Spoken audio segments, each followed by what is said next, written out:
రావణుడు చేత అనేక బాణాలు తగిలి గాయపడతాడు హనుమంతుడు. కోపం వస్తుంది హనుమంతుడికి కూడా రావణుడు వేసే బాణాలకి.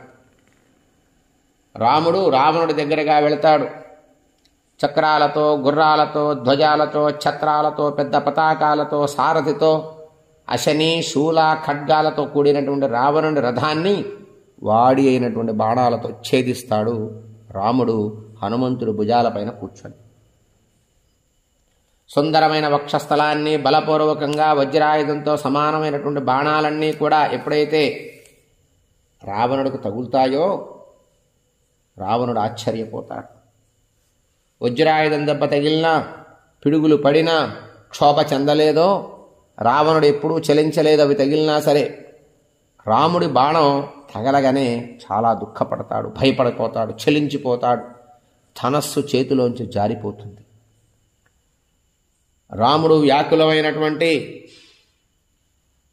వ్యాకులత చెందేటటువంటి ఆ రావణుని చూస్తాడు. భయపడ్డటువంటి రావణుని చూసినటువంటి రాముడు తన అర్ధచంద్రాకార బాణాన్ని తీసుకొని వెంటనే దాన్ని సూర్యుని వంటి ప్రకాశం కలిగినటువంటి కిరీటానికి వేసి కొడతాడు. తంబి వలంతం ప్రసమీక్ష్య రామః సమాదదే దీప్తమదార్ధచంద్రం తేనాత్కవర్ణం సహసా కిరీటం చిచ్ఛేద రక్షోధిపతేర్మహాత్మా. సూర్యుడి వంటి తేజస్సు కలిగినటువంటి రావణుడి కిరీటానికేసి తన అర్ధచంద్రాకార బాణాన్ని తీసి కిరీటానికేసి కొడతాడు రాముడు. యుద్ధరంగంలో రావణుడప్పుడు విషమలేని పాములాగా అయిపోతాడు. ఆ కిరీటం కింద పడగానే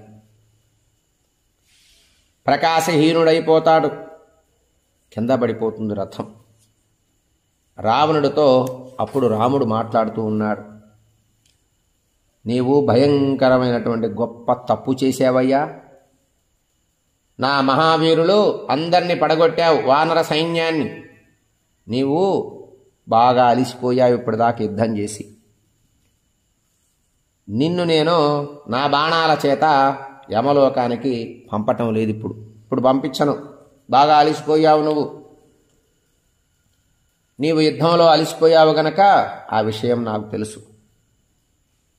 వెళ్ళు, లంకలో ప్రవేశించు, శ్రమ తీర్చుకో, రథాన్ని ధనస్సుని మళ్ళీ తెచ్చుకో, మళ్ళీ బయలుదేరిరా. అప్పుడు రథం పైన ఉండు. నా బలం ఎటువంటిదో చూద్దుగాని మళ్ళీ రేపు రాపో అన్నాడు.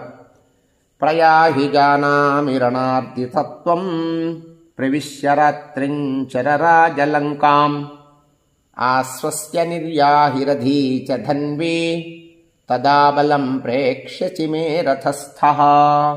నా బలం ఎటువంటిదో రేపు చూద్దుగాని. ఇప్పటికి అలిసిపోయావు గనక నీ పరాక్రమంతో నా వానర సైన్యాన్ని బాగా వధించావు. ఆ వధించే ప్రయత్నంలో అలిసిపోయావు.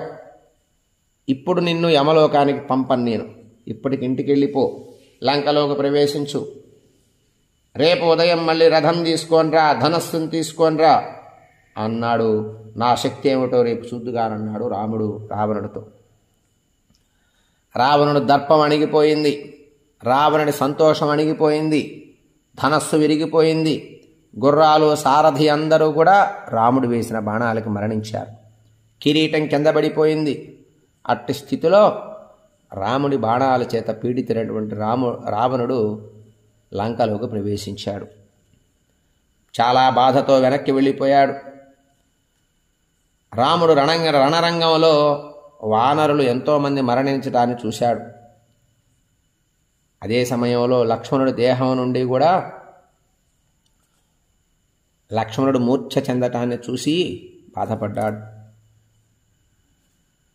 అనేక బాణాలు గుచ్చుకున్నాయి లక్ష్మణుడి శరీరం నిండా. అవన్నీ తొలగింపజేశాడు రాముడు. రావణుడు ఓడిపోవుట చూసి దేవతలు, భూతాలు, దిక్కులు, సముద్రాలు, ఉరగులు, భూమి, జలము అన్నీ సంతోషపడ్డాయి. ఇదేమిటి?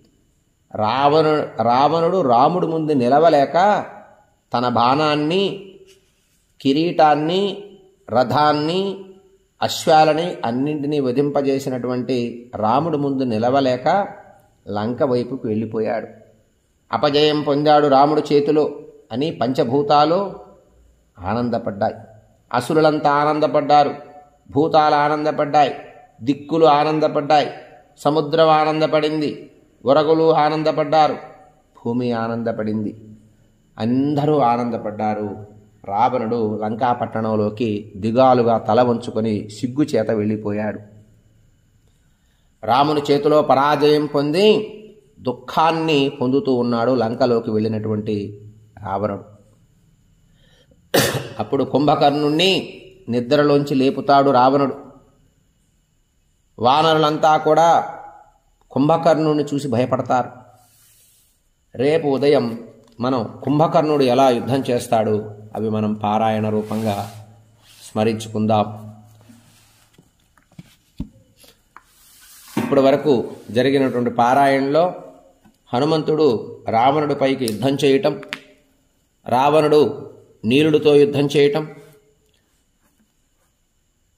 ఆ తర్వాత రాముడు యుద్ధం చేయటానికి బయలుదేరినప్పుడు లక్ష్మణుడు యుద్ధానికి వెళ్ళటం, ఆ తర్వాత లక్ష్మణుడికి శక్తి అనేటటువంటి ఆయుధాన్ని వేసి మూర్ఛ వచ్చేటట్టుగా కొట్టటం రావణుడు. అది చూసినటువంటి రాముడు కోపాగ్రేసుడై రావణుడిపైకి వేసినటువంటి బాణాల దెబ్బకి కిరీటం పడిపోవటం, ధనస్సు విరిగిపోవటం, గుర్రాలు మరణించటం, రథం విరిగిపోవటం చూసి రాముడు రావణుడితో అంటాడు, రావణ, నీ ప్రాణాలు ఇప్పుడు తీయనయ్యా, నువ్వు బాగా అలసిపోయి ఉన్నావు. నా సైన్యంతో యుద్ధం చేసి ఇక లంకకి వెళ్ళి విశ్రాంతి తీసుకో. రేపు మళ్ళీ ఇంకొక రథం ఎక్కిరా, ఇంకొక ధనస్సు తీసుకొనిరా, ఇంకొక కిరీటం పెట్టుకొనిరా, ఉత్సాహవంతుడు వైరా, రేపు యుద్ధం చేసుకుందాం. నా యుద్ధ పరాక్రమం ఏటో రేపు చూపిస్తాని రావణుడితో రాముడు అనగానే సిగ్గుచేత రావణుడు లంకాపట్టణంలోకి ప్రవేశిస్తాడు. ప్రవేశించి కుంభకర్ణుణ్ణి లేపుతాడు. ఆ సందర్భం మనం రేపు పారాయణ చేసుకుందాం. ఏవమే తత్పురావృత్తమాఖ్యానం భద్రమస్తు వః ప్రవ్యాహరత విశ్రద్ధో బలం విష్ణో ప్రవర్ధతాం. లాభస్తేషాం జయస్తేషాం కుతస్తేషాం పరాభవః ఏషామిందీవరస్యామో హృదయే సుప్రతిష్ఠితః. కాలే వర్షతు పర్జన్యః పృథివీ సస్యశాలినీ దేశోऽयं క్షోభరహితో బ్రాహ్మణా సంతు నిర్భయాః. కావేరీ వర్ధతాం కాలే కాలే వర్షతు వాసవః. శ్రీరంగనాథో జయతు శ్రీరంగశ్రీశ్చ వర్ధతాం. స్వస్తి ప్రజాభ్యః పరిపాలయంతాం న్యాయేన మార్గేణ మహిం మహీషాః. గోబ్రాహ్మణేభ్యః శుభమస్తు నిత్యం. లోకాః సమస్తాః సుఖినో భవంతు. మంగళం కోసలేంద్ర